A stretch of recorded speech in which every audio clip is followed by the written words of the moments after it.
Hey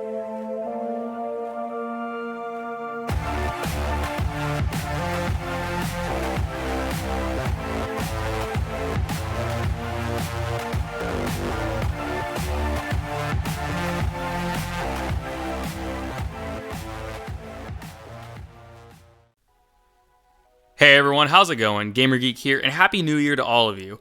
Today, I've got another awesome weekly update video for you guys.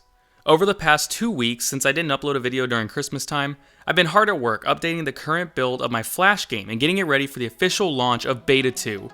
I've been working to expand and update Central City, working to add in an additional character necessary to the in-game story, adding in some fan-requested game mechanics, and planning out the newest game mode you all voted for in my last update video.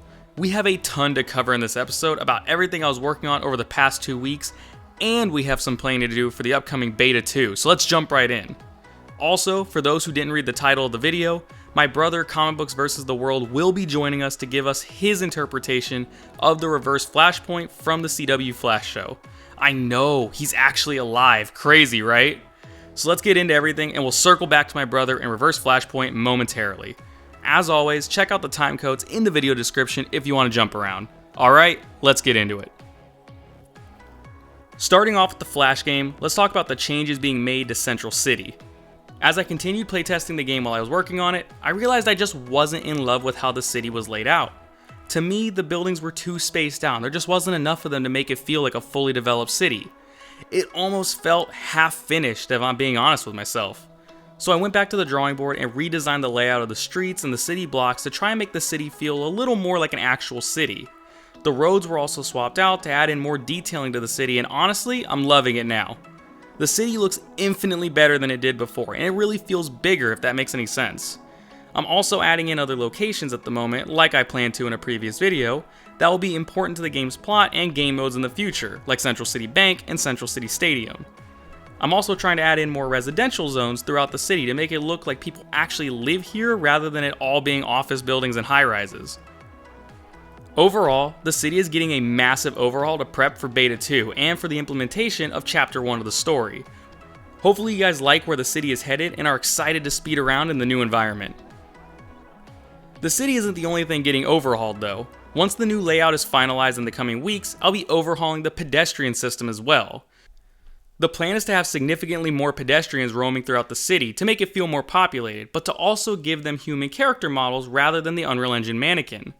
Now to be fair, the pedestrian system is far from perfect right now, and you're definitely going to see some overlap as you speed around, seeing the same pedestrian pop up multiple times. It's unavoidable. Hopefully though, I can tweak some settings with spawning the pedestrians and try to minimize that as much as possible, but it's probably going to happen occasionally. Either way, it's a lot less overlap than the mannequin pedestrians all looking the same, so I guess it's an improvement anyway. So obviously Central City is getting a ton of huge updates, to both the city itself and the pedestrians living inside of it. That's great, awesome, but what about the rest of the environment? Well, as you've seen already, I've been adding a decent amount of trees and foliage to the outskirts of the city, adding in some nice wooded areas to really fill out the game world and make it feel more realistic. That's not all I'm adding in for Beta 2 though. Remember that little debug menu I included in the first beta where you could change the weather and set the time of day? Well, rather than having it as a basic debug menu now, I want to incorporate it all into a basic weather system for the game. I already have the day to night cycle implemented, so now it's a matter of including changes in weather to happen randomly while you play, which is honestly just adding a whole new level of immersion to it. Moving past the updates made to the city, let's talk new characters. We've had a couple character votes over the course of development, haven't we? Vote for which speedster you want implemented, vote for which non-speedster you want implemented, vote for which speedster you want implemented a second time. It was the last community vote though for which speedster character you wanted implemented that I want to talk about. Your options were Savitar, Wally West, or Jay Garrick if I remember correctly. The community voted and Savitar won out. While I've made it clear you will see the characters that didn't get voted in later on, you'll be seeing one character sooner rather than later, specifically Wally West. I wish we could stick to the community votes for implementing big things like new characters, but unfortunately, he lost his vote. But we kinda need him for the story of the game, so he's getting fast-tracked into the game's roster. I will, however, keep the community involved in development by putting up a community vote in the coming days for everyone to vote on abilities that you all think Wally should have. Wally is such a cool character though, one that was often passed over during his time on the show before transferring over to the Legends, so it'll be nice to implement him into the game to hopefully do his character better than they did in the show initially. I know Wally's character development was one of the main reasons my brother started writing the story for this game even before I agreed to develop it, so that he could give the character a better arc and a send-off than the show did. Okay, moving past the inclusion of Wally West, still hyped about him though, let's talk about a new game mechanic I implemented at the numerous requests from you guys as a community. I get 2 specific requests in my DMs extremely often, so I guess I just had to implement it. That's the real secret on getting me to implement things you want. Have hundreds of people DM me and watch/comment on my videos. At that point, my hands are tied. But anyway, the requests were to implement a speed boost for the Flash to essentially double his speed and letting the players have more of a variety in the speeds that they can move around with, and to alter the flash time mechanic, making it so that everything slows down when you run fast enough. So I implemented them. Both of them. Together.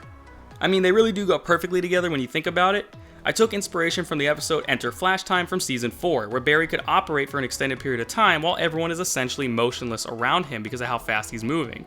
So when I added in the speed boost for the Flash, I made it so that it slows down time for the rest of the game like in the show. You still control the Flash at normal speed, but everything else only moves at less than 20% normal speed. Utilizing the speed boost also negates Flash time leaning, meaning you're throwing caution to the wind and running without any assistance from the game. You might be thinking, that's cool, but what if I run into something and stop running, which will probably happen often. The speed boost would be a very short-lived ability every time you try to use it, right? Wrong. Looking back at that episode, Enter Flash Time again, we see Barry maintains the speed and time slow effect even when standing still. He doesn't have to be running for the world to remain slowed down. So, as long as the player holds down the shift button, the speed boost remains active, running or not. Now, there will be a limit to how long you can use this ability in the actual beta to avoid any game-breaking issues and to make sure the game is still challenging, but it's so fun, it's easily one of my favorite things to playtest. Also, for those wondering, the speed boost does double your in-game speed while also slowing everyone else down. It's awesome. Okay, moving forward, let's talk about what game mode won out for the last community vote. You guys had the options of 1. Outrunning time rates as the Flash, 2. Stopping a cartel operation as Arrow, or 3. Killing the Flash as Reverse Flash. I'm honestly shocked that killing Flash as Reverse Flash won that vote. I fully expected the Arrow game mode to win if I'm being honest with you guys. Not the point though. The point is, I now had a game mode to plan out. So, killing Flash as Reverse Flash is going to play just like stopping Reverse Flash as Flash, only in reverse. Flash. Whatever. Anyway, the game mode is going to be built off the code for the Stopping Reverse Flash minigame, but with a few changes. Obviously the first being you play as Reverse Flash. Duh. But instead of you chasing Flash or something, I'm recreating the scene from Season 1 of the show where Barry chases you through the city, only at that point he knows you as the Man in Yellow. You'll have to stay ahead of him as you race through specific checkpoints before you finally reach your destination to face off against the Flash at Central City Stadium. Like in the show, Flash will try to kill you for what you did to his mother. Unlike the show, maybe your rage gets the better of you. Maybe your hatred, your jealousy, your bloodlust consumes you. Maybe this is an Elseworld story where Reverse Flash doesn't leave Barry beaten but alive in that stadium. Maybe in this story you don't care about returning to your time anymore. You just care about cutting the Flash's time short. So that's the plan for the game mode, recreating Barry's first major encounter with the Man in Yellow, but you're hellbent on erasing him, the timeline be damned. Definitely let me know what you guys think of the setup, I'd love to hear your thoughts. Before I hand things over to my brother, we have one more thing to discuss about Beta 2. See, Beta 2 isn't getting just one new game mode, remember? You're getting at least 2. So now we're setting up another community vote. As always, you guys will decide what game mode sounds most appealing to you, and when the poll is open on my channel's community tab, you'll cast your vote and we'll see which game mode gets added in. Your options are 1. Racing Flash as Kid Flash to prove that you're a capable hero, 2. Fighting Flash and Kid Flash as Savitar, or 3. Containing a mind-controlled Flash as the Arrow. Think each game mode over and be ready to cast your vote when the polls are opened. Okay, without further ado, let me welcome my brother, Comic Books versus the World, so we can hear his interpretation of Reverse Flashpoint. I don't know, this doesn't make any goddamn sense. The Speed Force has been shown to be an omniscient presence that exists outside the effects of time. It knows when speedsters time travel, it knows when they run between dimensions, and it can freely interact with people. It's also been clearly shown to have sentience, and it can clearly communicate with Barry on numerous occasions. And its influence clearly stretches throughout time and space, as speedsters retain their ability and connection to the Speed Force wherever they go.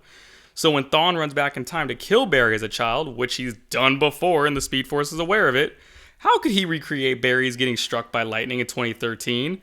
The Speed Force knows who Thawne is. It knows he's evil. It knows he wants to kill Barry. It can see and perceive the changes in the timeline in a way humans can't. How was Thawne able to kill Barry and get struck by the lightning bolt to become the Flash if the Speed Force has to choose to give someone speedster powers? The Speed Force would have seen the near irreparable damage Thawne caused to the timeline and would clearly be able to see that he's a murderous psychopath that just murdered a child.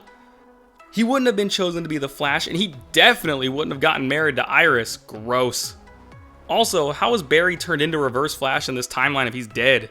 The episode even highlights Barry will cease to exist once the timeline solidifies, as if the universe has an autosave that Thawne is waiting for, just because he was murdered as a child. So how did he grow up to be Thawne's Reverse Flash? Thawne became Reverse Flash through his obsession with Flash's history and eventual insanity. Barry died at 11 in this timeline. He wouldn't have been able to become Reverse anything. Reverse alive, I guess. If Reverse Flashpoint confuses you, it's because it doesn't make any sense. Enjoy the show if you like the show, but this doesn't make any sense. The only thing that does make sense is the CW Flash fan game being developed by Geek Studios. Man, that game is the coolest. You should subscribe and comment on all of Gamer's videos right now. I know I did, and also be sure to join over on Discord. That place is awesome. Thanks, Comics. Glad to see you're still alive down there, buddy. Keep it up. Hey, thanks so much for watching. I hope you enjoyed the video, and if you did, be sure to hit that like button and subscribe down below. Also, be sure to join us over on Discord, where we'll obviously be doing additional voice casting for newer characters soon, and where you can make suggestions, comments, or openly discuss all things Flash game related with the rest of the community. Also consider joining the Patreon, where you get early access to new videos, and you can even become an NPC in the Flash game. Thanks everyone, and I'll see you all in the next one.